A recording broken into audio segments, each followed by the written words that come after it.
Hi, Mark. Hey, Layman, it's good to be with you, sir. You too. I've been intrigued to talk with you for a while, partly for your ideas and partly for your passion, partly also, of course, for the sense of exciting controversy that's woven into the community's impression of you sometimes. And when I saw your Independence Day remarks on democracy and governance in the context of planetary politics and Eros, I thought maybe this is a really interesting way into the mystery of whatever Marc Gafni is. So this talk is going to be largely about structural insights into human systems, which is the theme of this particular podcast. And that will afford us some opportunities to explore the larger ethos of cosmoerotic humanism that you want to bring forward.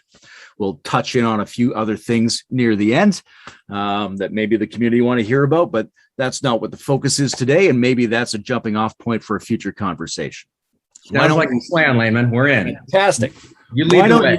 Why don't you start by giving us your sense of kind of the overall metavision for what planetary politics could and should be, and then we'll start digging into some of the specifics around how you feel democracy operates or fails to operate in contemporary contexts. Right. That's a great way to start the conversation, and maybe we'll just dive in directly. So we're at a moment. We started in 2010. I was delighted and privileged to found with Ken Wilber and Sally Kempton and some other great folks, the Center for World Spirituality, which we then it morphed into the Center for Integral Wisdom. And the reason that's relevant is because, Ken and I in many conversations talked about, and this is really before existential risk was kind of in vogue in a certain sense, right? We both had a deep sense of it. I had borrowed a term from a colleague who had actually come to a bunch of seminars I'd done. We talked about the second shock of existence. The first shock of existence is the realization of the dawn human being that death grins at the banquet. Not just biological death, but the existential realization of death. And that first shock of existence presses humanity into the depths of culture, the depths of interiority. So the second shock of existence is the realization not of the death of the individual human being, but the potential death of humanity. And the realization was, that just hit me very strongly. I remember as I was going through the potential existential risks, right? Nick Bostone's term, in the early 2000s, and every one of them was global. I mean, there was nothing that wasn't a global issue. There were no local issues. And it became just obvious that without global coherence and global coordination, it was literally, Layman, impossible to engage in any of these issues. And so I tried to think through, because how do we create global coherence? Right? And I just became very, very clear that you can only create global coherence if you have an interior shared language, right? I mean, let's say you're working with a couple. I occasionally work with couples. So if a couple doesn't have a shared story, then they can't actually ground their intimacy. If they have a different understanding and fundamental ways of how they understand value, right? More importantly, if they have a different sense of what their story is together, right? Then you actually have an intimacy disorder. And you actually have to kind of create the ground of a shared story. And that's when it first occurred to me that we actually have a global intimacy disorder, right? At the very core, and I'm actually just finishing a piece of writing now with my colleague and partner, Zach Stein, on the 12 dimensions of the global intimacy disorder. And so the realization was, so we need to create global coherence, right? So just go one more step, and maybe this will be helpful. So an intimacy disorder, so what does intimacy mean? Let's try and define it for a second. So we've created what we call the intimacy equation, and we're now working on, 500 pages of primary source footnotes across fields to see how this equation applies. So here's the equation. Ready? Here we go. Okay, equation coming at you in the interior sciences. So intimacy equals shared identity in the context of brackets relative and brackets otherness. So intimacy equals shared identity in the context of relative otherness times mutuality of recognition times mutuality of pathos, we can feel each other, times mutuality of value times mutuality of purpose. So we're now applying that intimacy equation across the board. So let's just look at it for a second, then get to your question. Sure. So if we've got some muons and hadrons, moving around, right? You've got you're in the subatomic particle world. So subatomic particles, right? You have protons, electrons, neutrons, they come together. There's a recognition between them. There's an allurement between them. There's a mutuality of pathos, right? That's the prehension that Whitehead was referring to, right? There's a shared value set, meaning they're trying to do something together. There's a set of values at play, right? And they come together and they create an atom, right, which has a new function, new purpose. So the subatomic particles create a new shared identity called an atom in the context of otherness. There's still a proton, neutron, and electron, whatever that means, different conversation.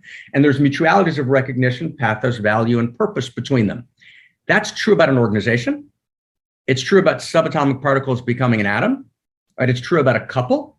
It's true about leagues of nations, right? It's true in theories of economics, right? In market theory. So that's actually really interesting. So in other words, so if we can't create on the human level, right, a sense of intimacy, meaning shared identity that generates mutuality of recognition, mutuality of pathos, mutuality of value, mutuality of purpose, right? Then we're going to break down in the most core way. So now the question is, how do we do that? Okay, so now we've got our intimacy equation.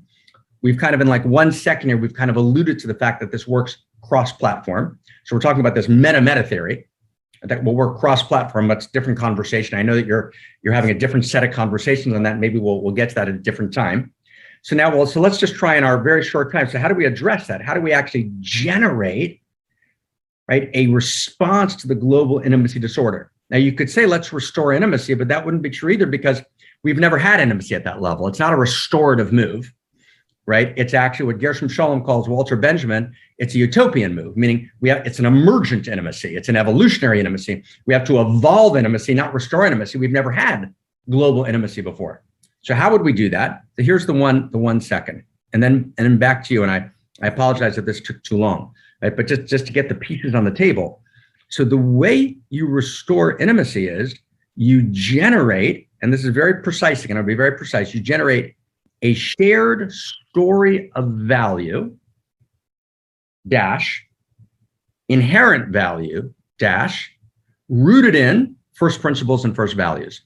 So when I say a short story of value, I don't mean what Harari calls in chapter 2, of Sapiens. And Harari is important, not because he's a good thinker, he's not. He's a good populist and he's a lovely man and he's done an interesting job. But Harari is important because he's what we call in scholarship uncontaminated material, meaning he's parroting the postmodern conclusions and taking them as givens. So Harari's view of value is he has 3 phrases for it: fiction, figment of imagination, and social construction of reality, right? Meaning there's no inherent value and there's no first values and first principles, and there's certainly no narrative.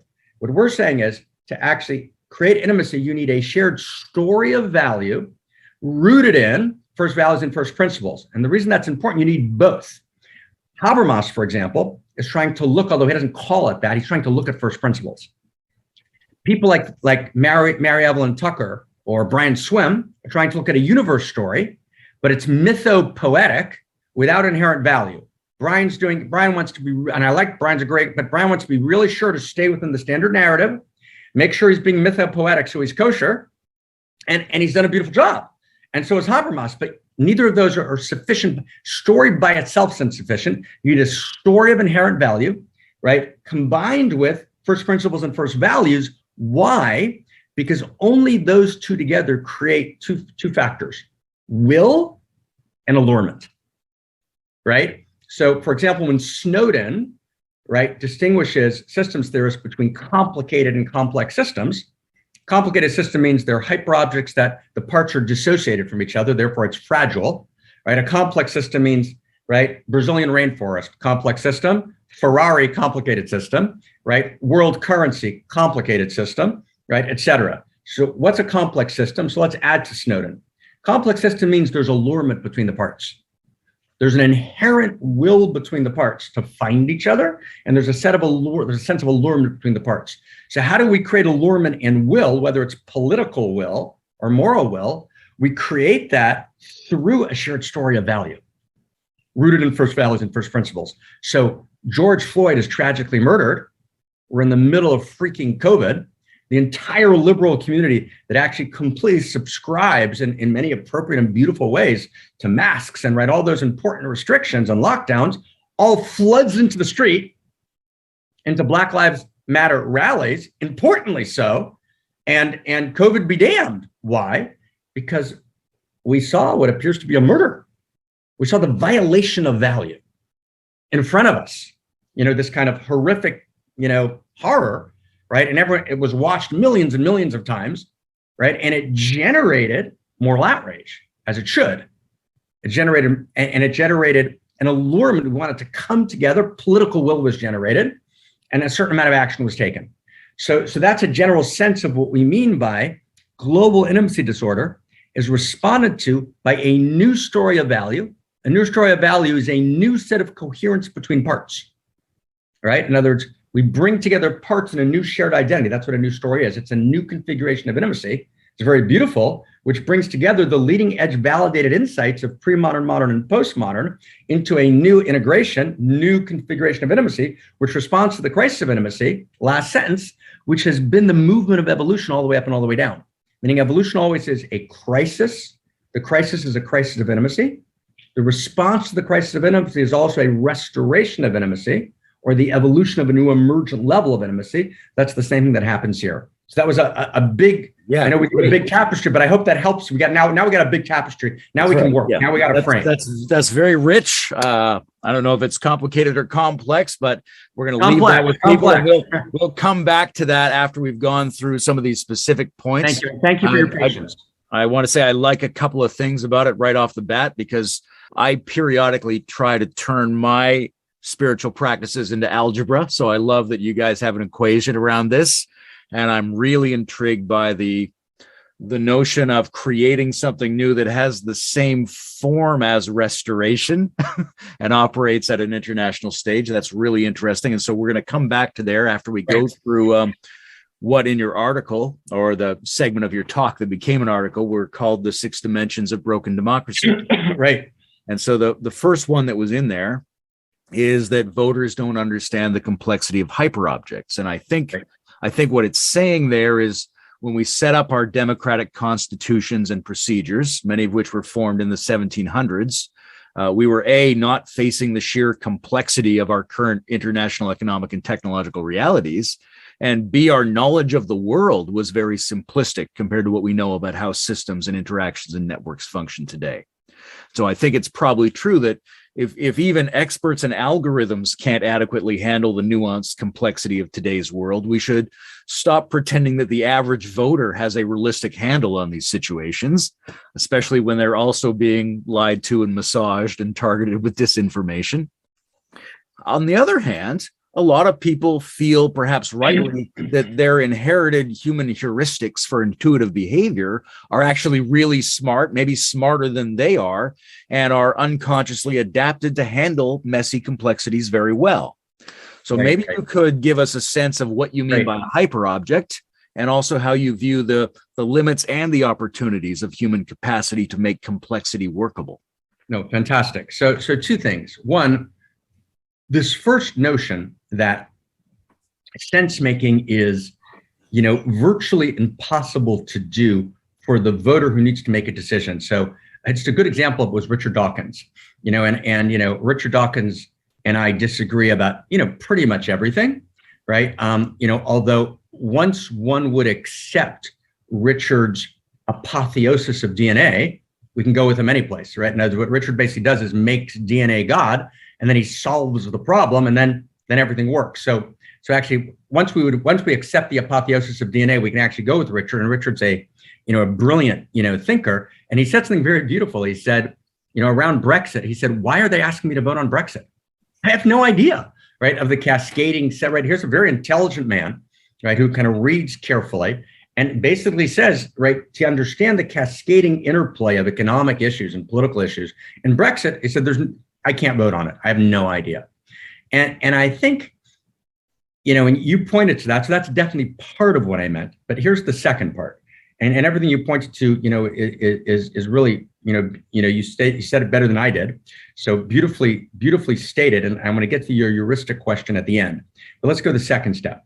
And the second step is, which you also pointed towards, which is that we've never had a situation in which the machine intelligence, right, which now is, exponentially, literally exponentially, not figuratively exponentially, literally exponentially better than the machine intelligence that beat Boris Kasparov, right? So, and when Google Alpha Pro, right, in 2017, played the old version of the machine intelligence that beat Boris Kasparov, back there in Deep Blue days, right? It didn't lose any matches, 137, tied, whatever the amount, right? And so all of that machine intelligence, right, is intentionally arrayed against you beyond the pale of your awareness, seeking to create predictive analysis that's sold to misaligned third parties in order to influence your decisions, right? So that's not just, I was trying to share this problem with someone, a professor, a few days ago, an old good friend. He said, Mark, or Mordecai, I called him Mordecai, said, this is just the same old problem of advertising. No, it's not. It's not a level playing field with one advertisement going to everyone, right? It's a personalized system, personalization being a euphemism, right, for a very high form of machine intelligence manipulation, whose goal is to actually change how you're going to act without you knowing, right, at a level of knowing, precisely what in your particular peer group will trigger a particular response, right? And that's unbelievable. And by the way, a peer group, just parentheses, is also a euphemism. We think a peer group means, a bunch of lawyers, right? What a peer group means in data science, it means a group of people algorithmically generated who respond to a particular sequence of, one font. Let's say there's a particular font with a particular amount of words, which then has a picture of a cat, then has a 1 second interval, then has, a tune, right? So that particular sequences are algorithmically generated, split testing happening every second, generating data science peer groups that only the algorithm can generate. And then we then can appeal, right? So for example, should the person without the shirt be a girl or a boy? Well, that depends on your personality profile, right? What are your inclinations? How we're going to actually get you to react to a particular product or a particular political decision. And Brexit, right, knowingly deployed all these tools. So this is not, I'm not figuratively connecting things that might be happening.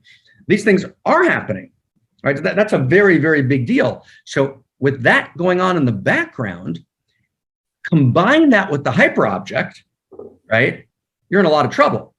So when that's happening, you can't then rely on the last point that you made, Layman, which is, will our kind of natural human capacity, right, to kind of handle and see and evaluate kick in? No, it's being intentionally deconstructed. It's being intentionally deceived. And the algorithms are designed to manipulate not just my mind, but my feelings, right? As Jim Wiley said, who was trained by Eric Schmidt, right? Who was, as you know, the former CEO of Google, who personally ran the 2012 and 2008 Obama micro-targeting campaign.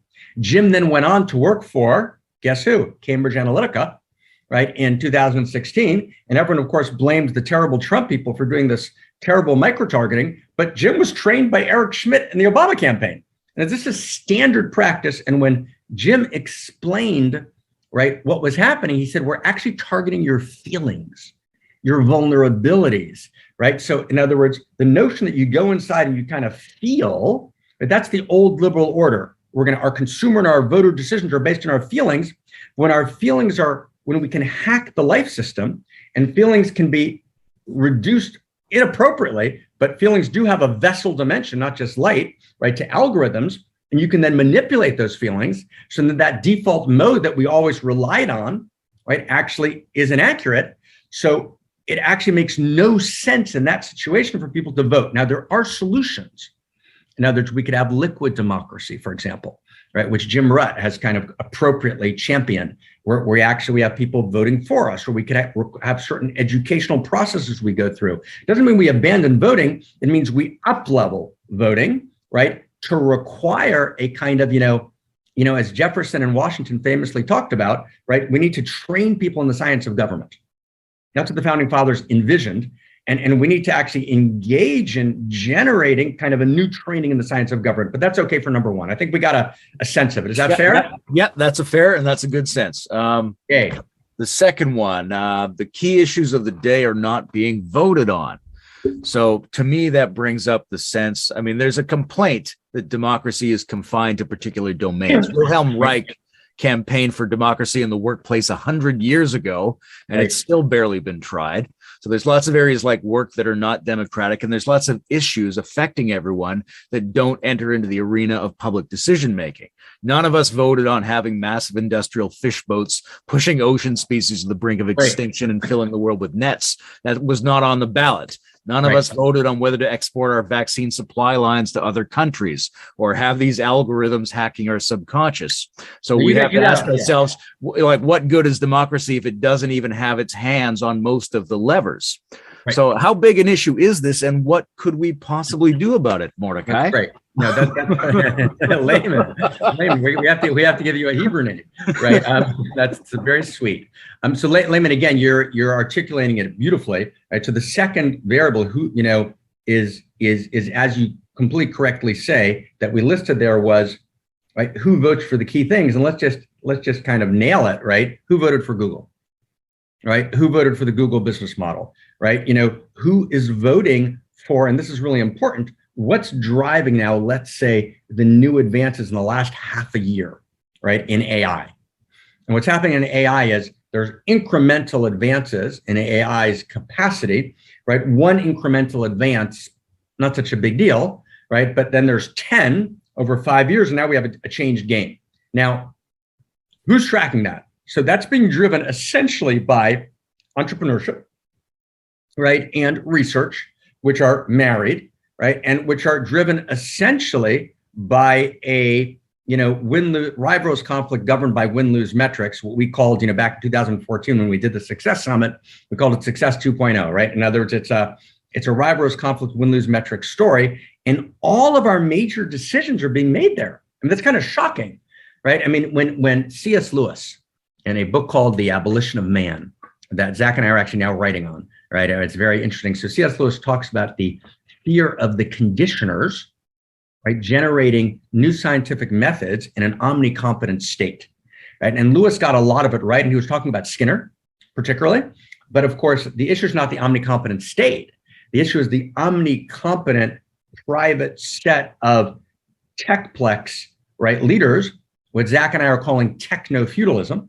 It's our name for it. It's the name of actually, one of the new books, right? Essentially, this is a group of a couple of hundred people. I mean, literally, max, that's a high number, right? Who are actually running, right, the major structures of the techplex as an omnicompetent private corporation that is making all of the decisions that affect us. And I'll just give you one example. Remember Google Glass back in 2014? So it didn't go well. Right. And it's a very interesting story to kind of track that. So, essentially, high tech is coming for your face in the next 2-3 years. That's where it's going. They're trying to go back to in 5 or 6 different ways to kind of re-extend ubiquitous computing and the Internet of Things, right? And to kind of come back to the face, because, of course, the ostensible problem from a purely kind of limited perspective is, well, you want your hands free and you want easy access to everything. So let's solve that economically by creating some new version of Google Glass, okay? So let's take that as a given. But who's considering the implications of that socially, existentially, spiritually, right? Morally, right? Economically, no one. I mean, it's actually shocking. So in other words, and there's something called the network effect, right? Which means that when you impose something on the system like Facebook, right, essentially everyone has to participate. It's an effective monopoly, right, which operates in a different way than the classical rules of monopoly. Therefore, it's unprecedented, and therefore it's not legislated legally, right? And so high tech's coming for your face. No one's in the conversation. It's going to have massive, right, ruptures, right, in the social space and implications that are almost beyond imagination. When Mark Zuckerberg says 2 weeks ago, right, he's putting all his energy into kind of versions of VR, the metaverse, right? And what's his intention there? His intention is quite clear. Immersive experiences are enormously important on multiple levels, and they could be used in enormously important and positive ways. But actually, he's looking at the metaverse in a completely different way, which is going to change our entire experience of what it means to be a human being. And there's no discussion for not forget about voting. There's no conversation, right? It's being completely hijacked, right, by an omnicompetent, Lewis's phrase, but not state, but very small group of techno-feudalists, most of them who believe in a kind of cyber totalism, right, who are making decisions based on, data scientists who they've essentially hijacked. And at a moment of existential risk, there's about 10,000 leading data scientists in the world who all work for the techno-feudalists, because each of those data scientists has been essentially ensnared by, $600,000, $700,000, $800,000 salaries and great houses and, good status in the rivalrous conflict win-lose metrics. So at a time when we need those data scientists desperately in key domains, we've actually drained them. The amount of energy that went into in 2006, right, operationalizing the Facebook news feed, imagine that went into, right, responding to catastrophic and existential risk. So that's a sense of the second issue. Who voted for this? No one. Okay, that's two. That's two.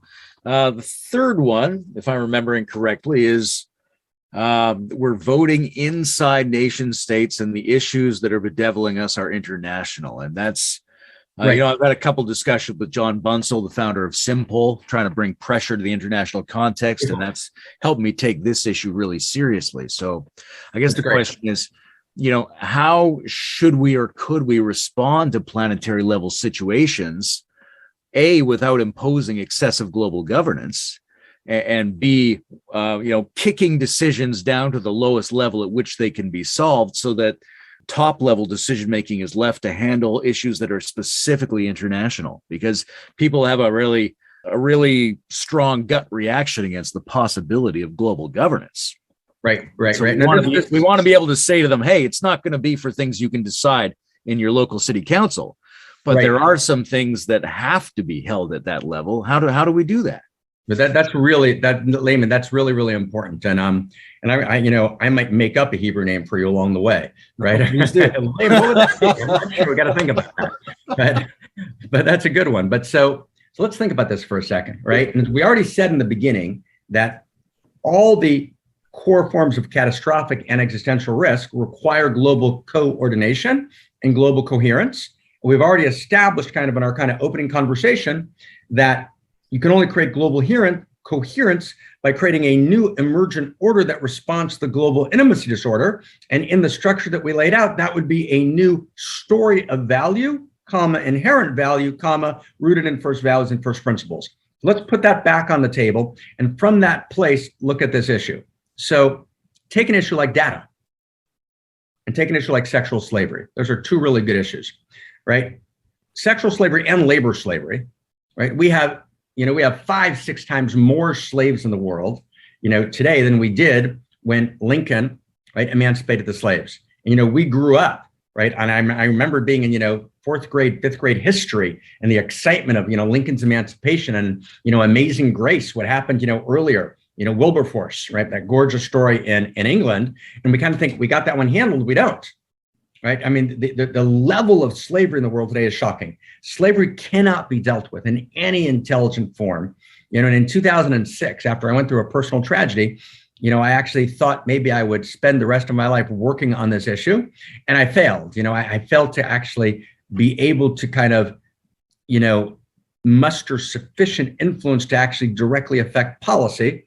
And so I realized that's not the right way to go. But I spend a lot of time in the issue, and I've remained in the issue. It's beyond important. But one of the issues is you can't solve it. That's when I first started thinking about this. You can't solve it without, parties on board you need a global solution, right, to sexual and labor slavery, because it's a complete interconnected hyper object that can't be dealt with without going all the way up and all the way down. And clearly the issue of data, right? Because of multipolar traps and the tragedy of the commons, right? Right. So everyone's doing in the race to the bottom, you can't deal with data, right? Unless you deal with it in an international, right, form with global coherence. Can't be done. Now, in order to do that, right, we've got to turn to emergence theory, right? And so emergence theory, right, you remember, where should we just go just very briefly? Where should we go, my friend? We should go to 1954. Turing's about to pass away, a tragic story, right? Turing, the great code cracker, has been, arrested for, homosexuality in Great Britain. He's sentenced to have hormone therapy. Terrible story, right? And it's unclear what happened, but in one of the stories, he committed suicide. But he died then. And so right before then, and Turing is one of my great heroes. Turing is just an incredible figure. I mean, just a beautiful man. He created so much of the modern world. But so Turing writes an essay called Morphogenesis, right? And in Morphogenesis, he essentially, give or take, right, lays down the kind of tracks for understanding, the self-organizing universe, right? What does it mean that reality self-organizes? And, and later on, Evelyn Fox, right, and what's his name, the second researcher at Columbia, right? They get together and they kind of challenge the general understanding of slime molds. And they realize that slime molds are not run by kind of a general pacer cell when slime molds come apart and come back together, but actually slime molds are self-organizing. Okay. Now, how do slime molds self-organize? That's very interesting. How does that happen? Right. So it turns out that Evelyn Keller Fox goes back to morphogenesis, right? She realizes, oh, how are they self-organizing? There's elemental simple principles, right, that keep getting repeated exponentially that then create complexity. That's really interesting, right? Now, when I talk about first principles and first values, I'm coming out of that dimension of complexity theory, that simple first principles generate complexity, which goes to one of the things we talk about later in this article, which is in order for democracy to work, we need a universal grammar of value rooted in simple first values and first principles. If you don't have those at play, you can't create global coherence. And so we need to have those at play again. And they're not at play. Do you remember our friend Richard Nixon, right, 1960? So here's something, you may know this, Layman, it's really interesting. Richard Nixon and John Kennedy were very good friends. Doesn't that make you happy?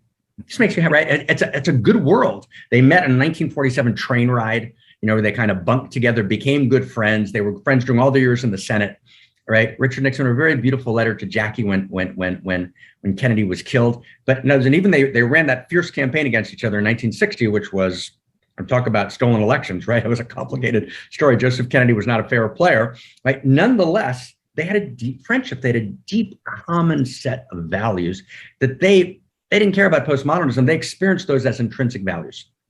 And that allowed for an intimacy, right? So in order to actually have a world in which, right, we can actually, democracy works, right? We need democracies to be functioning with each other, right? Emergent out of a universal grammar of value, and then functioning also in collectives, which is not precisely global governance, but at least global confederation. Maybe I'll bring one last thing on the table. Bostrom, right? And Bostron's made huge contributions to this field. I think Bostron's, uneven, meaning, Nick, and if you're listening, I apologize. Sweetly, but insincerely, right? You say unbelievably idiotic things about spirit, right? You're uneven and unbelievably brilliant things, right, about your field, right? And your set of fields. So Bostrom writes this brilliant essay in 2019 on the vulnerability hypothesis. And he talks about what happens if you take a black ball out of an urn, essentially meaning existential risk, right? It's not a gray ball or a white ball, it's a black ball. And, a black ball would mean kind of a relatively easy to construct, mass destruction weapon that didn't require enriched uranium and a nation state to generate it, et cetera. And we shouldn't even talk too much about it, right? It's right. So Bostrom says, how do we solve for that? He says, well, get rid of the bad people. That won't work. Stop technology. That's not going to work. Well, that's 1 and 2. 4 would be global governance. 3 is worldwide surveillance.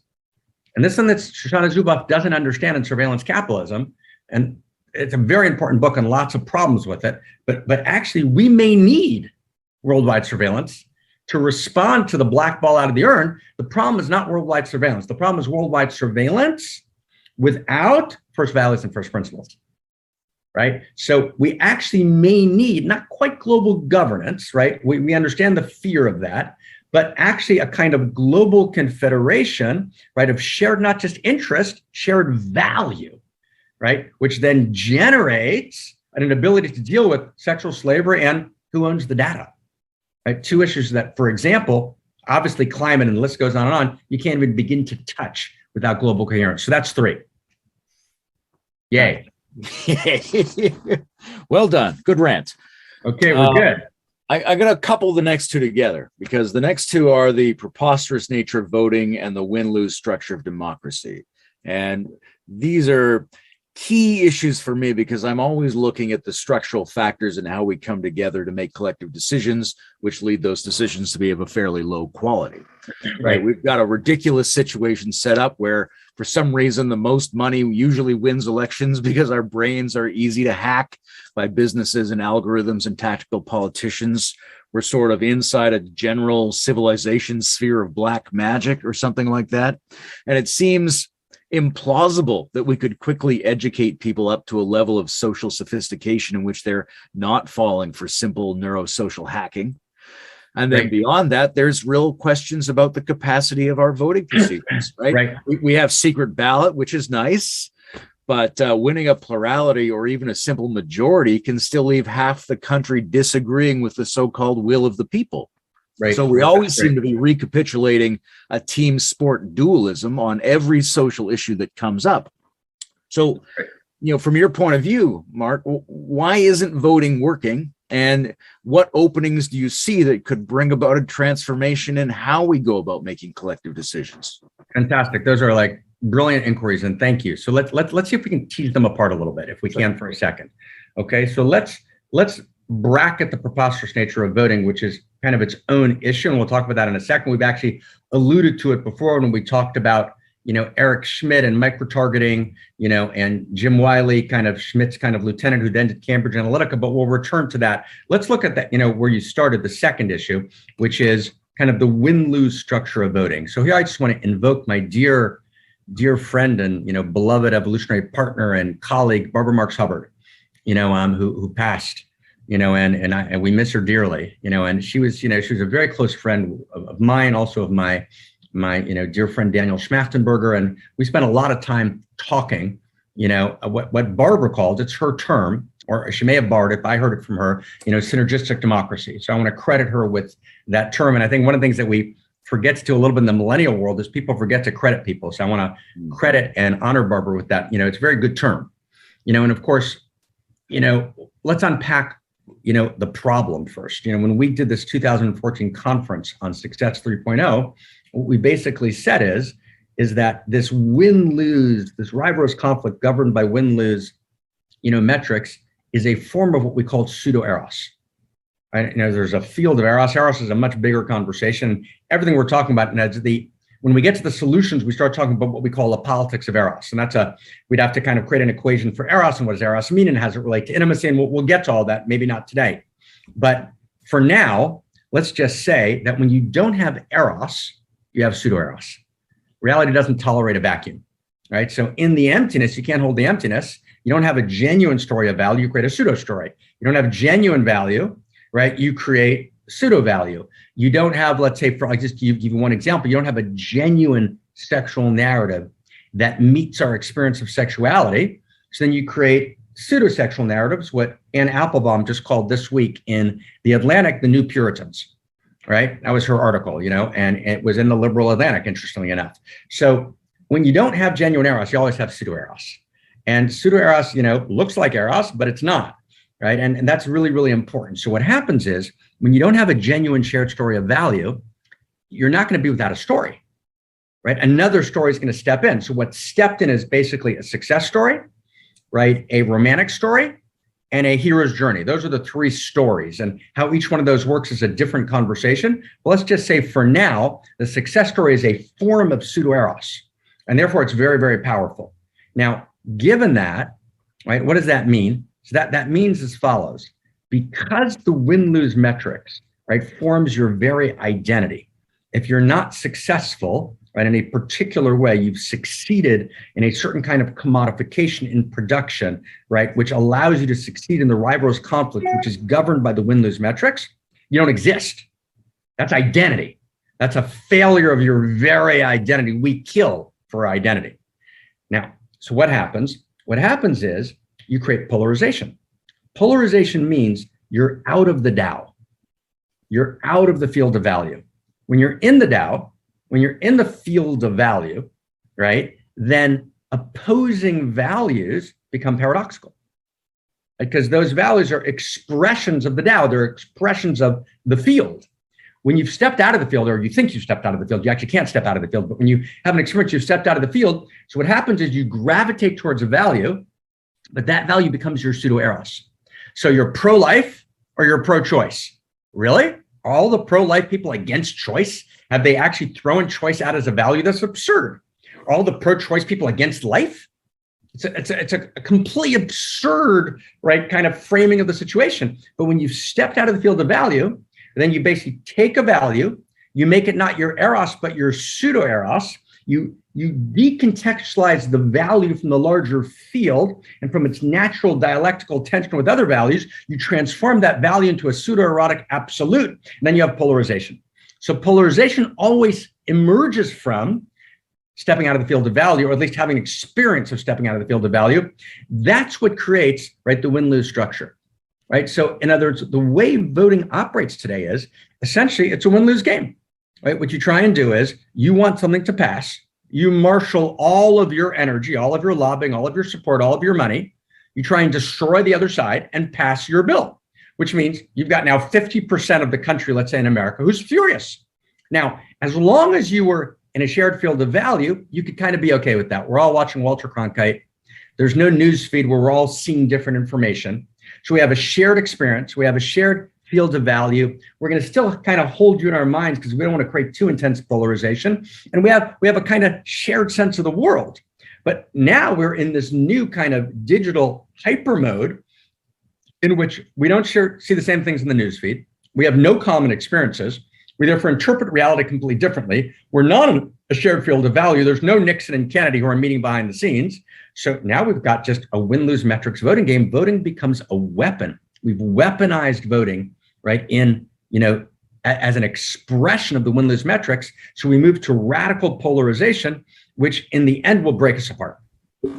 Which is, Ben Shapiro actually said a few days ago, post-California, and Ben is a kind of, slick version of certain expressions of the right and an intelligent version. Ben's an intelligent version. He has a lot of intelligent things to say, but Ben said, quite shockingly, let's just start talking about secession. Right? I mean, that's a wow. To have someone, can you imagine, Layman, someone would say that 20 years ago? Let's just talking about secession. And it barely raised an eyebrow. So that's the level of polarization. So we need to deal with that. It's just, if we have time, let's just do the second thing you raised very briefly, the preposterous nature of voting. Just very briefly. Yeah, this is a much big, we okay? Yeah, go. Okay, so there's a much bigger topic, but let's just look at it briefly because it's really important, right? So, and we've really covered this already, but let's just apply it here. In other words, 2010, Facebook does a split test that for whatever reason they release. And the split test was with 61 million voters, right? And let's see, can we influence whether they're going to vote or not vote? Now, interesting, people like Alex Pentland in his book, Social Physics, 2014, MIT Media Lab, he reports on this exultantly. Isn't this interesting how this worked? So he's a classical kind of, naive, structured backbone of techno-feudalism, and how the MIT Media Lab functions in that way. Paradiso and Pentland is a whole other conversation, but let's bracket that for a second.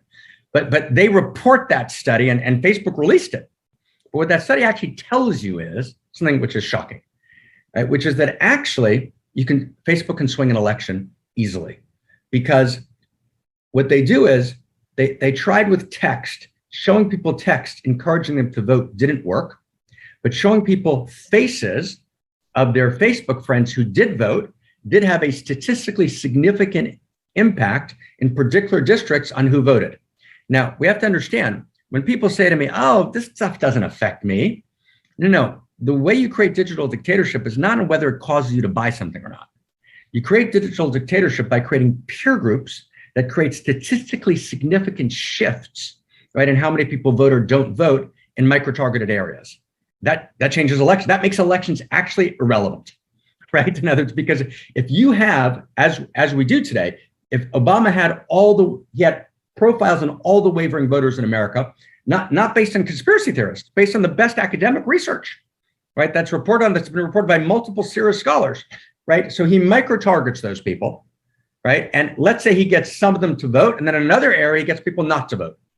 And you get just enough, 1 or 2%, 3%, game over, right? We're no longer talking about democracy as we understand it in any way. So voting, the classical notion of voting becomes absurd, right? The notion that first off, voting is a fair game in which you kind of find your internal feeling, you kind of go with it. That's not a game anymore. Your feelings being completely manipulated, one. But two, right, through statistically significant movements in micro-targeting, by split testing, we changed the result of an election with no one ever knowing, right? Who's checking this information? No one. We have no access to it. So that's pretty significant. That by itself, and Facebook releases that study. And again, this is not Cambridge Analytica. And maybe it's the last sentence in this, in the big Cambridge Analytica scandal, and I guess I'm assuming that listeners know what I'm talking about, which I shouldn't, but this Cambridge Analytica scandal in which the Trump campaign, right, hired Cambridge Analytica, which was using data from Facebook to micro-target voters on the favor of Trump in the 2016 election, which everyone was furious about and kind of castigated Trump. Now, there's a lot of things to castigate Trump for, but this was not one of them, meaning it wasn't a uniquely Trump issue. This was Obama's move. This is a straight Obama micro-targeting move, engineered by Eric Schmidt in 2008 and in 2012, personally overseen, and barely got reported. That's a big deal. That's in the very structure of voting. So that's number 5. Okay.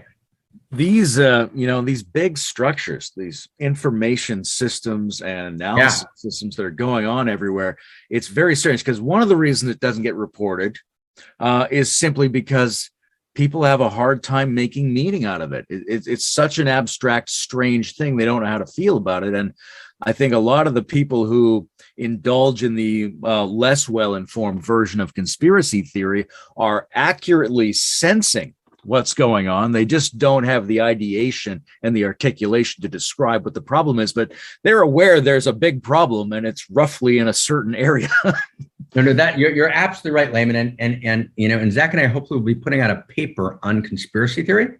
But that's a separate dialogue by itself. Yeah. But you hit something, as you have in everything you've said. You each time you've hit something on the nail, right? I think maybe it's a nail on the head or hit something somewhere, right? Whatever that hammer on the nail. Okay. Well, whatever that idiom is, something, however that works, right? But you're correct. In other words, the conspiracy theory people, right, sense that there's something missing driving the narrative here. That actually not all the cards are on the table, right? That there's too many false flags, that I'm missing information, right? That I can't trust, right? The classical sources of information. We're told, by every major media news outlet today, this is just a good example, that it's been decided that Jeffrey Epstein committed suicide in prison. Now, who actually thinks that Jeffrey Epstein committed suicide in prison? Almost no one. Because there's so much fact available, right? That right, and yet all the classical major media outlets keep repeating that Jeffrey Epstein committed suicide in prison. So what happens is there's this, that old phrase, cognitive dissonance, right? And so we stop trusting, we stop believing, and the conspiracy theorists have this general sense, right, that there's a thread in the plot line here that we're missing.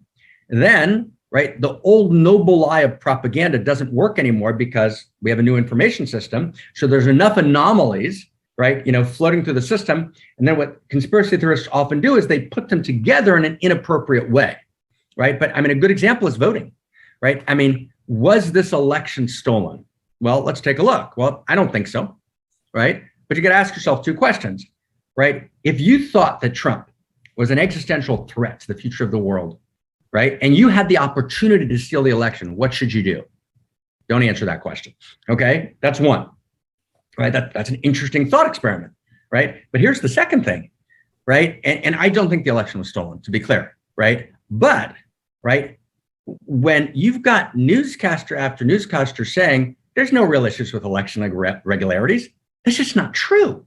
There's an entire sets of data, right, which are shocking. And I don't want to take up our time because it's not our agreed upon topic, but we could spend a separate conversation on right? Fraudulent elections, right? And it's shocking. So what happens is we have to actually, in our mainstream legacy media, say, yeah, there are real problems with elections. There is real problems with tallies of votes, and those things are real. So then when the mainstream legacy liberal media says, no, those aren't problems at all, then you've got an enormous amount of information. Go to even a mainstream right-wing outlet like Prager University, right, which puts out 5-minute videos, right? You know, my old colleague, right, I haven't spoken to him in many, many years, Dennis Prager, right, who created Prager University, you know, Jordan Peterson, the whole gang, they're all doing quite good work there within their realm, right? You know, expressing that position, and just look at their videos. Just do the simplest piece of research on fraudulent elections by the most credible people around, then compare that to what Rachel Maddow says, right? Or about, you know, what a classical, and the gap is so shocking. So the conspiracy theorist person says, why are they lying to me? We do a much better job to realize we can't do the noble lie anymore.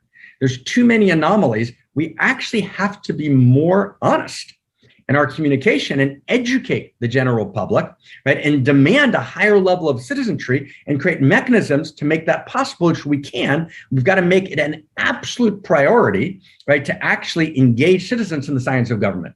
And that's a huge deal. We can't rely on the noble lie. Or we can't use propaganda. So that's a really good example, right? So yeah. I think we have one more, right? Yeah. Let's come back around to the sixth and a final point of these broken democracy issues.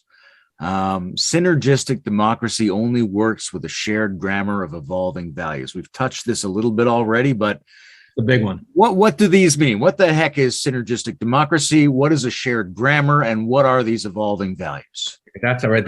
Right. So that's another 6-7 hours, but let's just do it very, very briefly. So one, synergistic democracy means synergy, right? There's a whole that's greater than the sum of the parts. So what we actually begin to do is we begin as a democracy to inhabit each other's values. So let's take an issue like vaccines, right? How do we inhabit each other's values around vaccines? How do we disambiguate the propaganda and actually feel into what's actually happening here? What are the different values at play? How do we not demonize each side? Bracket vaccines for a second. Just take any issue at play. What are the best values on each side? What are the most important validated insights on each side? And how do we inhabit each other's values? So I'll just give you an example. We used it before, but it's applicable. Take something like abortion. If you look at the sources in the Talmudic tradition, it's very interesting, in the 3rd century, and then in the scholarly tradition from the 3rd century till the 21st century, there's a 1700-year beautiful scholarly tradition, which I've spent a lot of time in on this particular issue. And you'll see that you don't have a pro-life, pro-choice, right, dichotomy.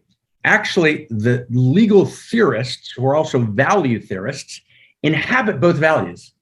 The value of choice, right, the autonomy of a woman over her body, the value of life, and actually create gorgeous synergistic positions on how we actually engage in abortion. That's obviously a much bigger topic, but there's no pro-life, pro-choice split because the legal theorists are value theorists. They're in the field of value, and we're inhabiting both values. So if basically, we have this kind of, left-right polarity, what are the values of the left that the right can inhabit? Right? What are the values of the right that the left can inhabit? Right? And how do we then create a shared field of value, which we actually synergize, so that we're creating solutions that actually are synergistic? And it's absurd not to, because the result is Ben Shapiro suggesting friendly secession, and the level at which things are exponentially changing. That thing which sounds completely absurd today couldn't have been said 10 years ago, which means that in 10 years from now, it's going to be a real possibility. So synergistic democracy means, how do we actually create a shared field of value based on a universal grammar of evolving value? What does that mean? Okay, your second question. So this is a bigger conversation, right? But let me just say it in a word. So Star Wars, episode 4, right? Which is, I think, the first movie, right? So we're at the end of the movie, right? Luke Skywalker, Mark Hamill's young, right? Princess Leia, right? We got, what's his name? Harrison Ford decides to join the battle. So we're really upset. We're really, to back up Luke, right? And the conversation is, this is the Death Star. We're going to find out in a later Star Wars episode, how they got the plans for the Death Star, which is quite interesting, but that's not our topic now, right? And so they're going for the Death Star, but a few fighter crafts can't take down the Death Star. That's clear. The Death Star is culture, right? And so we understand that you've got to score a direct hit. A direct hit hits there, which cascades there, which moves there and blows up the Death Star. So we need to score a direct hit in terms of value. How do we actually reclaim intrinsic value? I'm not going to go into that conversation now. Zach and I are spending, an enormous amount of time on it now, right? To actually, re-emerge a new theory of value that actually is not, so complex you can't follow. It's actually second simplicity. That's a different conversation. Let's do a whole conversation on that. But at the core is that value is real and evolving. That both of those are true, right? That values, that when we say eternal values, we don't mean unchanging values. We mean eternal. They're grounded in eternity. They're beneath time and beneath space, and yet they're evolving. So that's a big conversation, evolving value. But we need a universal grammar of value, which is not like Aquinas' natural law, right? And which C.S. Lewis adopted, which is why C.S. Lewis got rejected, right? He was using an old natural law theory that's been correctly critiqued, right? Just like perennial philosophy has been correctly critiqued. Jorge Ferrer, right, actually launched some legitimate and important critiques, right, of perennial philosophy that were important, that can be responded to, but they got to be responded to through a new theory of value. So you can't have any of these conversations without understanding value, and that's a completely separate conversation, which I'm delighted to have. I want to just honor the structure of kind of our covenant and the time, but let's just say if we don't have a universal grammar of value, and we don't solve the value problem, solving the value problem is a direct hit. It actually allows you to blow up the Death Star. If we can actually reclaim, right, a notion of value that works, so that's a very big deal, and value that works all the way up and all the way down the evolutionary chain. And that's, is there intrinsic value, right, that actually is not just a human creation, that actually is intrinsic to cosmos? I believe the answer is there is, unquestionably, but we can't, none of the old ways of doing that work. Right? Natural law theory has gotten decimated. Right, Amy Barrett is actually operating in that, natural law theory world, which is why, as is Bill Barr, that's actually what they're championing. They're not a bunch of crazies. They're actually operating within a natural law theory, but they haven't actually taken into account the postmodern critiques of natural law, which we need to take into account. There's 7 or 8 critiques. They're all true but partial, right? We need to take those into account and reconstruct value. That's a different conversation. That's what I'm referring to here. Okay. Wow, we did a lot. Yes, yeah, we're covering a lot of ground here, which I appreciate. I'm thinking about the role that value plays in generating systems. Something that comes to my mind, which is ridiculous, but I think of it all the time, which is why have I not? What protects the mayor of my city from being killed by me? The basic thing is I don't want to. If I really wanted to, I could. So the first line of immediate defense is that people generally don't want to do certain things and want to do some other things. And that's absolutely essential. But getting to this place where we have the right values and share these values, I mean, it seems like there's a couple of different options. You just hit the ball out of the park again. And let's just take your mayor example. That's so important. You're absolutely right. In other words, the only way to transform, and this is the major subject of this book that Zach and I are working on right now, that the only way to transform a complicated system into a complex system and to guide exponential, right, emergence, right, is not to regulate it, although sometimes regulation has value, right, as it were, but to actually self-organize it. Now, again, let's go back to the complexity theory and let's go back to morphogenesis and Turing, right? And the research done on slime molds. In other words, the way this works is that simple first values and first principles guide the emergence of the system. Now, what that means is that, let's say you've got lots of non-state rogue actors who have access to all sorts of technologies. You can't monitor all of them. Even with a global surveillance system, it's going to be hard.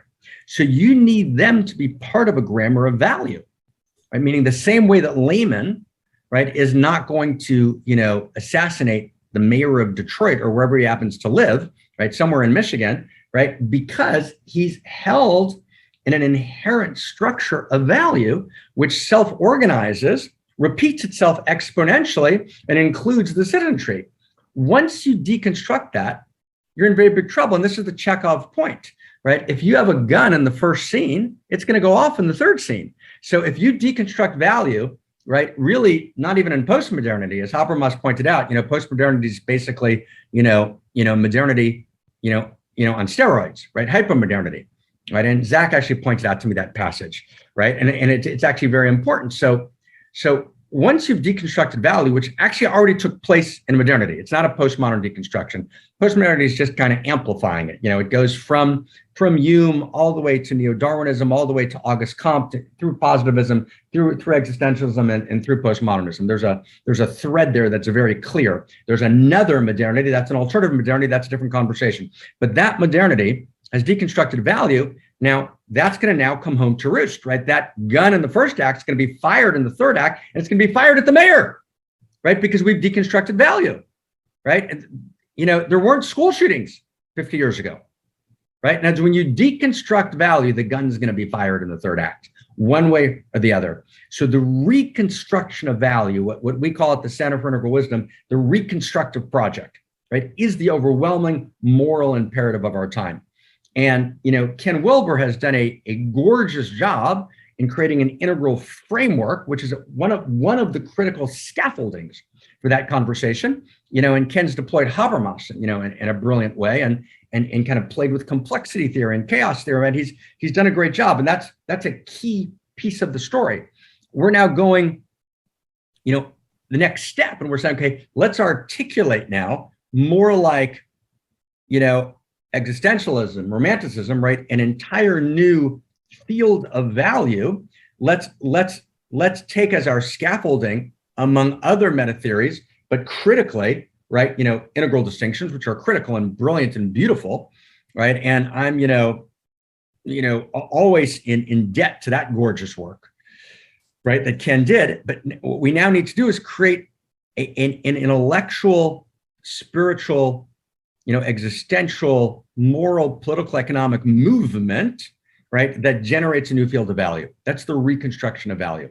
And that's the conversation we're deeply in right now. And that's literally the burning, right? This is not about, and this is why sometimes it's frustrating, right? In other words, sometimes you look at, certain communities and you're saying like, wow, like, what's going on here? Like the house is burning. Right. And we've got to actually, and everyone should give their unique contribution, but we've got to actually pour all of our energy and all of our love and all of our eros into actually doing what needs to be done at this moment in time, because actually the house is on fire and that's real. And so we've got to be on fire, right? In the best and the most beautiful way. When you look forward or feel forward to the middle of the 21st century, given that the house is on fire right now, how does it look to you? What do you think we can change? What do you think is inevitable at this point? What's your sense of the next couple of decades on this planet? That's a great question. And, any attempts to be Nostradamus in any form, always, wind up leaving people quite embarrassed, right? So it's generally not a good idea. So I don't want to, fall into that kind of, the hubris, of Nostradamus. So, on the one hand, I've got no fucking clue, right? So that's the best answer to that question. Having said that, right, the question is very simply, will the vectors that are in play now continue, exponentialize, and degrade? Right, in which case we're going to face catastrophic risk on multiple levels, right? And within X amount of time, unclear. Toby Ord in his book Existential Risk did the math.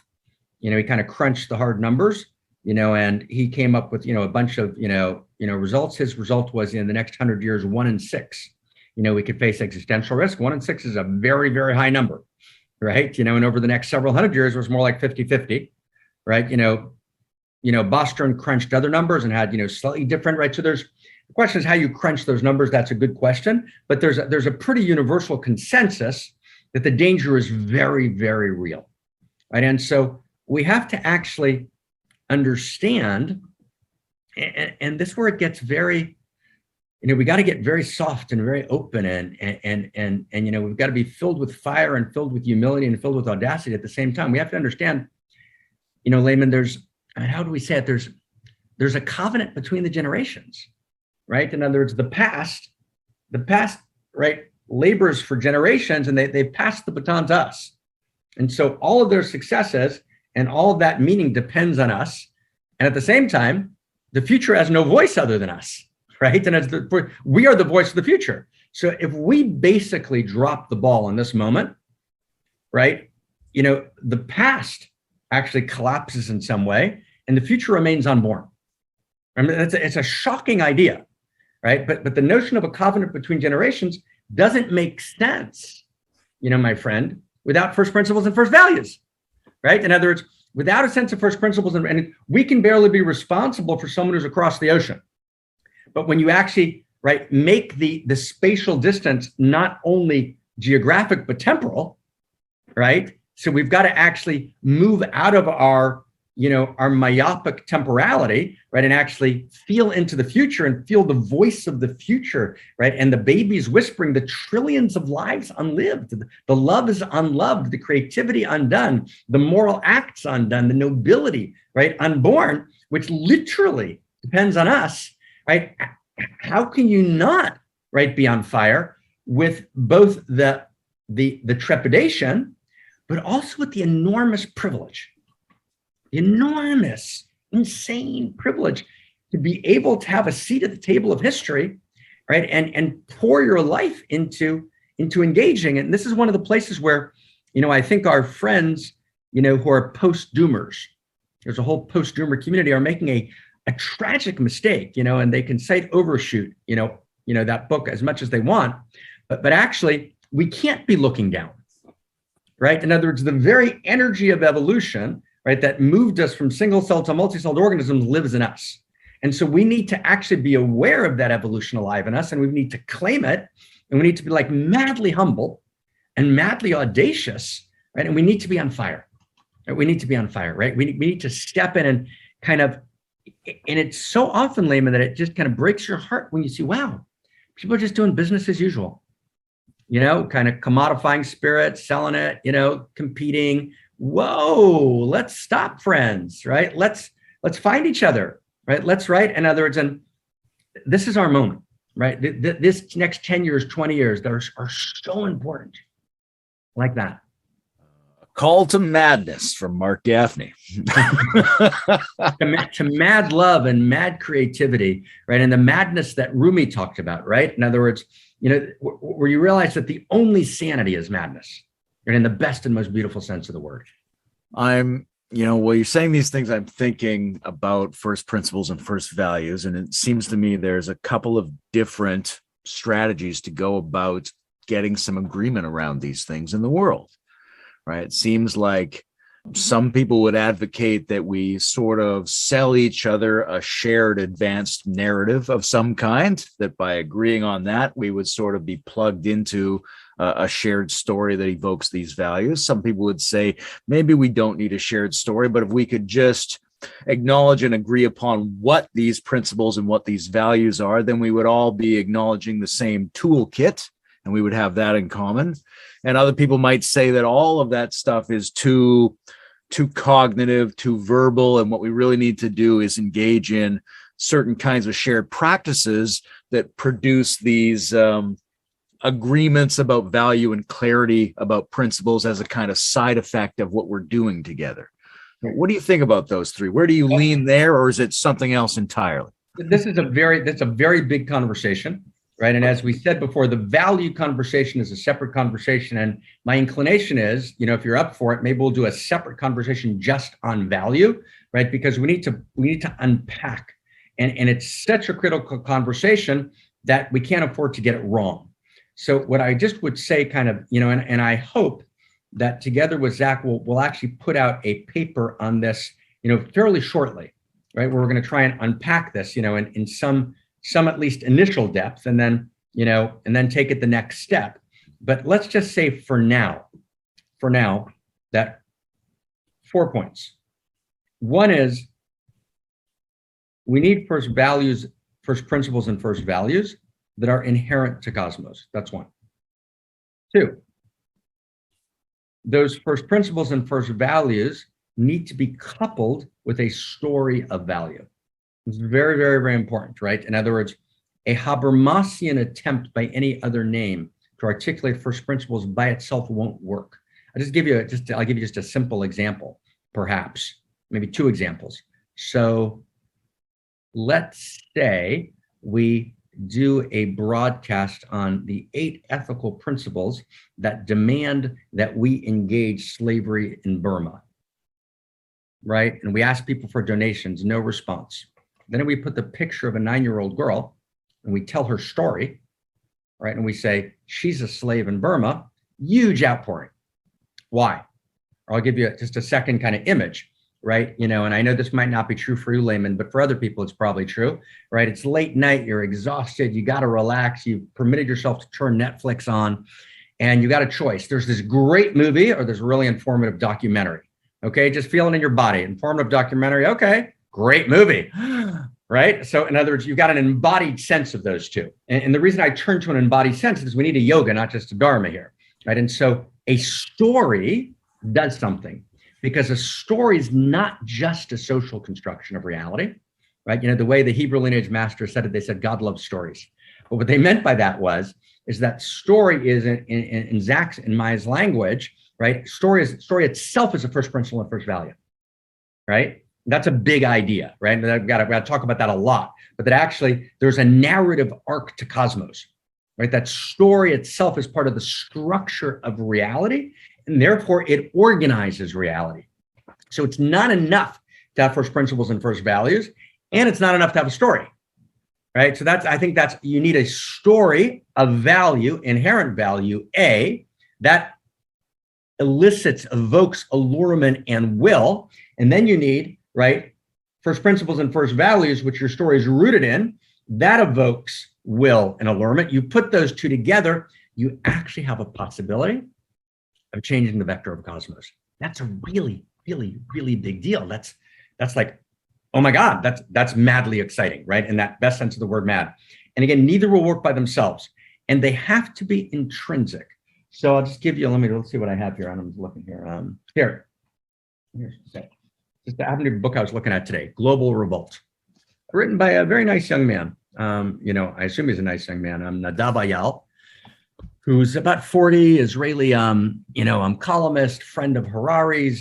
Clinton writes a little blurb on it, and he's kind of talking about globalism and the underlying liberal values, right? But if you read the book, and one of my partners in the think tank sent it to me and said, Mark, take a look. So I took a look, because someone that I trust, if you don't have a book highly recommended, you can't even afford to look at it these days, right? So I took a look at it quite seriously, and it's actually it was a heart-rending book. He didn't intend it to be heart-rending in that way, but actually Nadav is desperately searching for value. He wants there to be a theory of value that works. And again, Nadav is a very intelligent reporter like Yuval, who's got a series of great lectures he gave at Hebrew University, and he put them together, and he's a great lecturer, and he's provocative and entertaining and insightful. But Yuval's he's not a, and he does good Vipassana every day, but he's not a good thinker, with all due respect and love, right? And love to have Yuval and Yitzchak over for dinner, but he's not thinking, he's actually parroting the postmodern consensus, which means he's an important source, not for his thought, but for his uncontaminated reflection, what the postmodern consensus is. So Nadav is the same way. So Nadav says, in a passing sentence, he says, with this kind of sigh, he says, but we all know that there are no preordained eternal values that we share. So therefore, we're making them up. So that's the only realm we can operate in. I mean, it's very shocking in my heart, just right. And Nadav is expressing what he heard from his professors at Hebrew University, who were reading, right? In other words, that's why it's important. It's an uncontaminated expression of where the kind of postmodern mind is, without even knowing the word postmodern. It's just a given. So that's the hit on the Death Star. That's right. That's where we need to play, and that's where we're putting an enormous amount of energy and time. And again, if you're up for it, I'd be delighted, perhaps together with Zach, right, to kind of have that conversation. It's a really, really important conversation. I just hugely appreciate you raising it. Yeah, that would be great to do a three-way conversation around value because, that position you just clarified someone expressing, there's a strange performative contradiction. I think Nietzsche was already pointing this out, 200 years ago, which is to say we all understand there's no value is an embodiment of the value of truth and the importance of communicating truth. So that person can't be outside of the value discussion. There's no position outside of it. There's only failure to acknowledge. There's always a performative contradiction at play, and postmodernity itself is one big performative contradiction. And one of the things that Jordan Peterson, who's, and I haven't tracked him, but I listened to about maybe 90 minutes of him over the last couple of years. Someone sent me a nice, so I listened just to get a sense of it. And it was a good rant. I mean, rant in the best sense of the word. But he just misunderstood postmodernity. He understood its weaknesses, didn't understand its strengths. Right? And postmodernity is not all wrong. Postmodernity actually is an evolution of value, and as it deconstructs value, right? And at the very heart of it is a performative contradiction. But let's you and I, or with Zach, let's have a deep conversation around value. And perhaps when we actually come out with that document, maybe that would be a good time to do that. That'd be great. Now, let's come back around to the notion of intimacy that we discussed at the beginning. Please. Because you have a complex formulation of what intimacy consists of. And I think probably a lot of people are not immediately clear on how the notion of human intimacy relates to the possibility of global intimacy, whether it's thriving or disordered. Well, so let's just make it really, really simple. Right. In other words, we said intimacy, and again, what we're always interested in, in our work at the center, right, is what we call second simplicity. And I gave with my friend, colleague, Zach's friend and colleague, Clint Fuse. We gave a course, a bunch of years ago called Second Simplicity. It was a mini course. I think it must have been in 2012 or something like that, back when we were all young, right? And what I mean by second simplicity is, right, the simplicity that comes after complexity, right, where you can actually formulate something clearly, right? It embraces an enormous amount of complexity, and you can actually state it clearly. So the intimacy formula is a form of second simplicity, right? And so let me just state it again, and that also is its completely own dialogue. And we've actually articulated 50 tenets of intimacy, different conversation, right? But let's just look at it now for a second. Right? So intimacy equals shared identity. Okay, so here we are, Layman and Marc. Okay, so we're both humans. We both have a passionate, right, interest in making the world better. Right?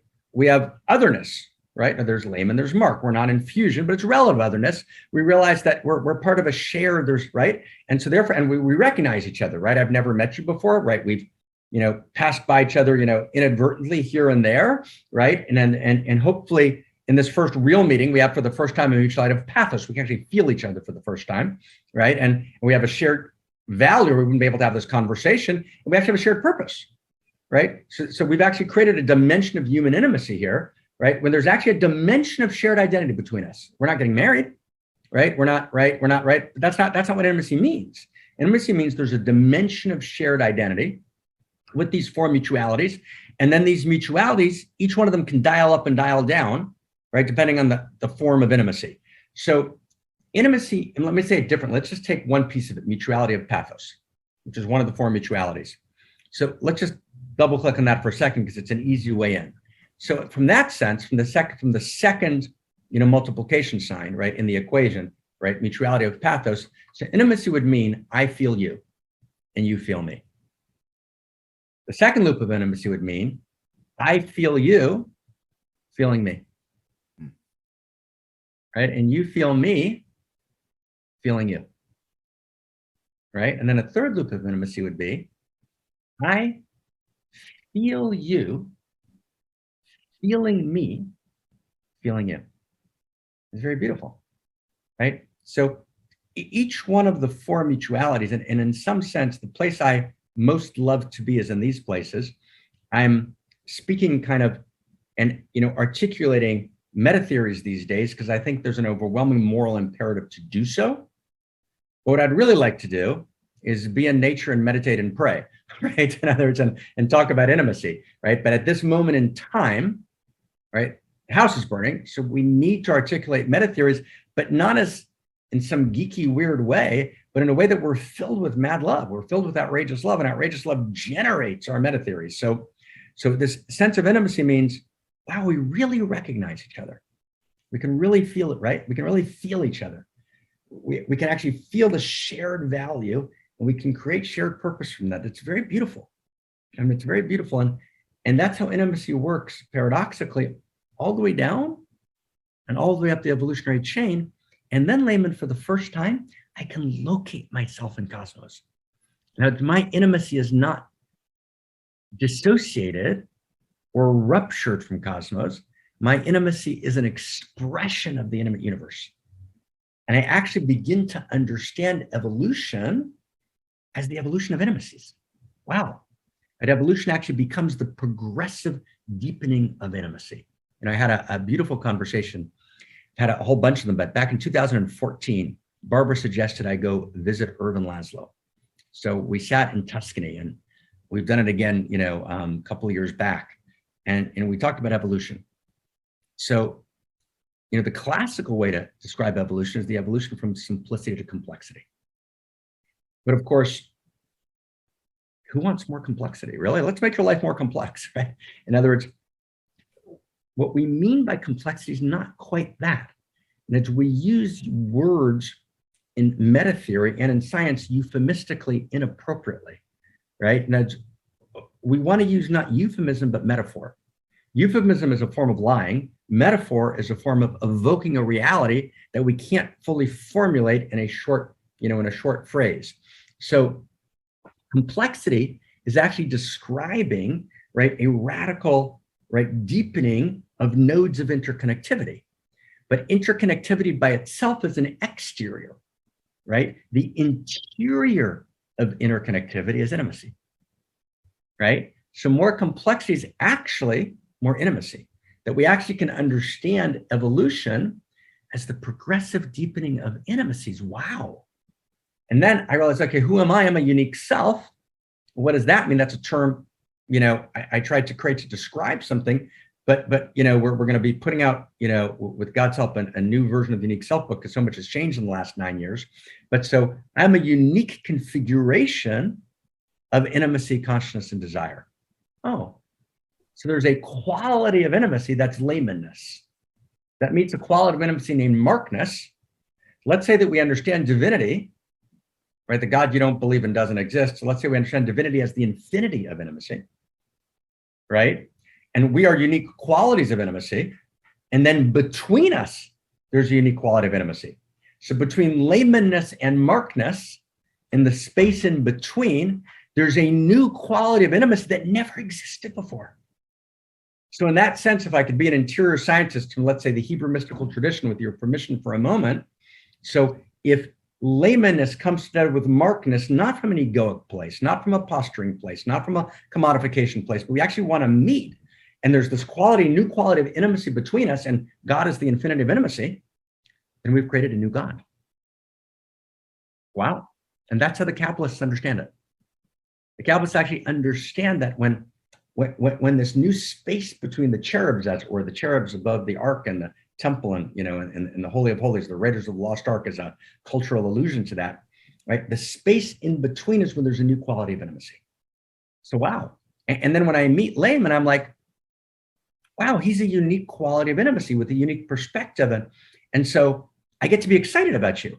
Wow, every single question he asked was like crazy intelligent. His formulations were all like right on the money. Like one of the best interviewers I've ever seen, right? Super well informed and relaxed and calm and delightful. So I get to be excited about you, right? Now we're in a world where we're like, well, why would I be excited about you? That must be manipulative.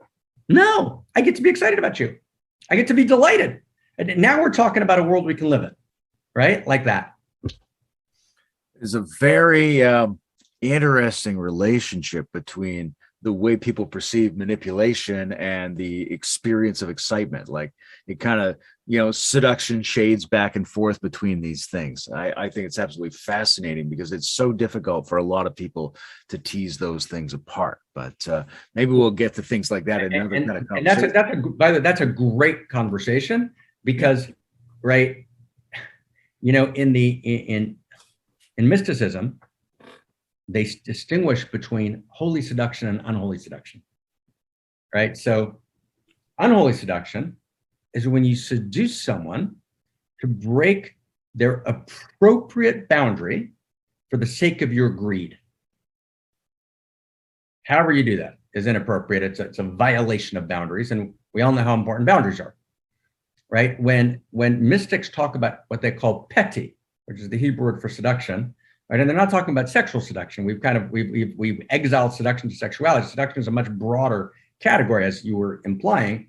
But what the holy seduction means when we invite ourselves or someone, right, to transcend the boundary of their contraction for the sake of their own highest expression, their own highest need. Right? And of course, those distinctions always need to be made, right? So beautiful, thank you. So maybe one final question in this planetary politics Yes, sir. Angle here. And that's the role of the nation state, because there's different ways of thinking about what social hold-ons are. It seems pretty obvious that a family or a tribe or a community, these make sense to us.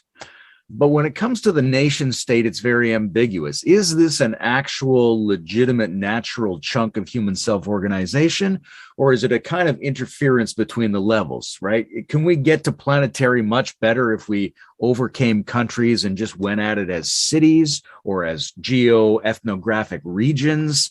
What's your take on where the nation state is situated? Is it a helper or is it a hindrance? It's a great question. I'm a big fan of the nation state. Yoram Chazoni at the Shalem Institute in Israel wrote a great book on the nation state. And let's just talk about just the classical relationship which Cook talks about, Abraham Cook, in a passage in a book called Lights of Holiness, where he talks about what he calls the fourfold song. Right? There's the one who sings the soul of the song of the individual. By the individual, he means you and your family. There's one who sings the song of the nation. There's one who sings the song of the world, and there's one who sings the song of the cosmos, right? And so it's a beautiful passage in Lights of Holiness.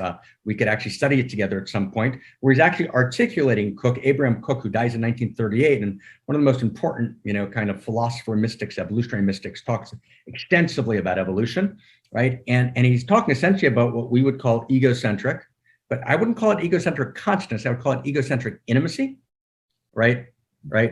Ethnocentric intimacy, world-centric intimacy, right, and cosmocentric intimacy. And by intimacy, we now mean where there's a felt sense, right, of shared identity, right, and our four mutualities, right, with that circle, right, this expanding sense of intimacy. Now, if you don't have a kind of nation state which coalesces around a shared sense of value and mutualities of recognition, right, then you don't actually have that experience of ethnocentric intimacy, which is a core human need, number one. But number two, from a realpolitik perspective, right, the ability to have strong nation states that are democracies, that are bound together by a universal grammar of value, right, is actually the bulwark against global governance in its shadow forms, right? It allows for kind of a confederation on, right, major issues. It disperses power, right, but creates balances of power. And maybe the most important idea of the United States Constitution, which is genius beyond imagination, is checks and balances. Checks and balances is unbelievably important. We've never seen, as Lewis points out in a number of books, we've never seen people who have stepped out of what we're calling a grammar of value, Lewis calls the Tao, right? We've never seen people who have stepped out of the Tao who have had access to power in history and used it benevolently. It's never happened, right? So checks and balances in the world stage are critical, right? So what a nation state allows for, and this is a short answer, this is a 2-hour conversation, but the short answer is it allows us to address the ethnocentric need of the human being, which is, by the way, why people root for their sports teams, right? I happened to be in Germany back in 2010. think I was on a tour with Diane, and we were there when Germany was in the World Cup, right? And Germany has not been, for very good reasons, allowed to express national sentiment since World War II. And like in every corner, people are listening to the game because here's this way of being German, right? And being excited about Germany. And it was, and I'm the child of Holocaust survivors, right? So I don't take this lightly, but you kind of felt like, wow, this is a new generation. And they're expressing, right, this, and when we destroy ethnocentric solidarity and passion and eros, we're bypassing something essential in the developmental spectrum. We're dissociating, right? And we create pathology. So that's on the developmental level, but on the geopolitical level, it also creates a checks and balances on the world stage. That's a short take on that. Yay. Okay. This has been great. I think we're coming to the end now. And there's so many openings and tangent pathways for us to have future conversations, which I think are wonderful. In particular, I mean, we talked a little bit beforehand about maybe doing something around meta theory. Yes. Specifically, I think this idea of doing a conversation with you and me and Zach around value specifically would be fantastic. And we'll do, when that paper's ready, we'll do that with delight. Absolutely. Yeah. When you guys are ready. And I think the possibility of you and I sitting down and having a discussion that's specifically around, I think, roles for spiritual teachers and communities. And I think a lot about perception, because there's there's obviously an issue with how a lot of people perceive you and there's different explanations about how that perception goes down. And it's not something that can quickly be gotten into, but I think it touches on a whole range of things, which is like how teachers transform, how we trust each other, how we tell stories about each other in community, things like that. If you're interested in having a discussion around that, that would be fantastic. I'd be delighted to have that conversation. It's a great conversation. I actually heard a rumor that I was a bit controversial. I was so surprised, but and you got to laugh about serious things. But I'd be delighted to have that conversation. It's actually an important conversation, and there's a lot of depth and a lot of love in it and a lot of nuance. And so anytime I'm up for that, anytime, with delight. Well, fantastic. Thanks for talking with me tonight, Marc. Thank you, Layman. It was a pleasure. You were wonderful.